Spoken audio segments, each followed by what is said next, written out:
ပုပ္ပေစကံအရင်ခံကြံတိုင်းအောင်စမြဲတဲ့လူတယောက်ကောင်းမှုတွေအများကြီးပြုခဲ့ဘူးတဲ့ဆိုလို့ရှိရင်ဒီဘဝမှာသူကြံစီသမျှဟာအကုန်လုံးပြီးစီးတဲ့အောင်မြင်တယ်ဟုတ်လားဒါနကောင်းမှုသီလကောင်းမှုသမာဓိပညာဘာဝနာကောင်းမှုစုံအောင်အထွတ်အထိပ်ရောက်အောင်ပြုခဲ့မယ်ဆိုလို့ရှိရင်ဒီဘဝမှာသူကြံစီတာတွေအကုန်လုံးဟာအောင်မြင်နိုင်တယ်ရှေးကောင်းမှုရဲ့စွမ်းရည်တတ္တိနဲ့ကိုပဲအောင်မြင်မှုအမျိုးမျိုးကိုရနိုင်တယ်ပေါ့နော်ဒါကြောင့်ပုပ္ပေစကံအရင်ခံကြံတိုင်းအောင်စမြဲအကယ်၍ပုပ္ပေစကံကောင်းမှုပြုခဲ့တာနေခဲ့တယ်ချွတ်တဲ့ခဲ့တယ်ဆိုရင်တော့လို့ပြောကြတယ်လူတွေကကံမရှိဉာဏ်ရှိတိုင်းမွဲဟုတ်လားကြံရီဖန်ရီတွေနဲ့ကြိုးစားပြီးတော့လောက်ကင်ပါတော့လည်းပဲရှေးကကောင်းမှုဟာအလွန်နေခဲ့တဲ့အတွက်ကြောင့်ကိုကြံစီတာတွေကိုကြိုးစားအထုတ်တာတွေအကျိုးမပြေအချီးနီးဖြစ်ရတာတွေလည်းရှိတတ်တယ်ပေါ့နော်ဒါတွေဟာဘာတွေလဲဆိုတော့ရှေးကကံတရားဟာအခုပြစ္ဆုတ်ပံဘဝမှာများစွာအကျိုးသက်ရောက်မှုရှိနေတယ်ဆိုတာကိုထင်ရှားစွာပြထားတဲ့စကားတွေနော်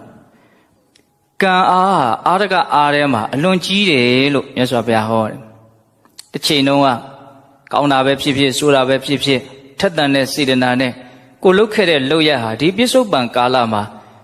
ကြီးမားတဲ့အကျိုးသက်ရောက်မှုရှိကိုရှိတယ်ဆိုတာကိုဘုံဘုံတို့မှန်မှန်ကန်ကန်မြင်နိုင်ဖို့လိုတယ်ပေါ့နော်ကံရဲ့အစွမ်းတတ္တိတွေကိုထဲထဲဝင်ဝင်နားလည်စေခြင်းနဲ့ပေါ့နော်ခုဘုံဘုံတို့တယောက်နဲ့တယောက်ရုပ်ရည်တူသလားမတူဘူးဉာဏ်ရည်ဉာဏ်သွေးတူသလားမတူဘူးအစွမ်းအစတွေတူသလားမတူဘူးပိုင်ဆိုင်မှုတွေရောတူလားမတူနော်အမျိုးမျိုးကိုကွဲပြားခြားနားနေတယ်ပြောရင်ဘုံဘုံတို့ဒီဘဝမှာရထားတာတွေဟာအခြေခံအားဖြင့်ကတော့ကံပေးသမျှပဲရတာပါဟိုပိုင်ဆိုင်မှုဥစ္စာပစ္စည်းကိုတော့ဒီဘဝမှာဘုံဘုံတို့အများကြီးကြိုးပမ်းအထောက်မယ်ဆိုလို့ရှိရင်ရှေးရကံတဲ့တော်လည်းပဲဝရိယရဲ့အကျိုးရလဒ်ဉာဏ်ရဲ့အကျိုးရလဒ်တွေကိုခံစားရတာတွေတော့အများကြီးရှိပါတယ်သို့တော့ပြင်လို့မရတဲ့မိဘရဲ့အမွေကိုသားသမီးဟာမဖြစ်မနေဆက်ခံရတာတွေရှိတယ်ကောင်းမွေဆိုးမွေအဲ့လိုပဲမြတ်စွာဘုရားကံတရားဟာတတ္တဝါတွေသူတို့ပြုထားတဲ့ကံတရားဟာမိဘတပွဲပေါ့နော်ဒါကြောင့်တချို့လဲကံသာမိကံသာဖလို့ပြောကြတာရှိတယ်ဟုတ်လား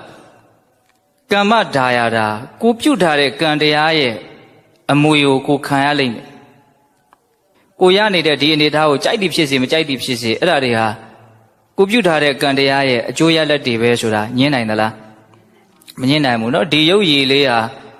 မိဘကိုအများကြီးတော့လည်းအခြေခံတယ်ဒါပေမဲ့ကံတရားကိုပို့ပြီးတော့ကြီးမားတဲ့အကြောင်းတရားအနေနဲ့အခြေခံတယ်တချို့မိဘအမေလည်းအိုတယ်ဖေလည်းအိုတယ်ဒါပေမဲ့သားသမီး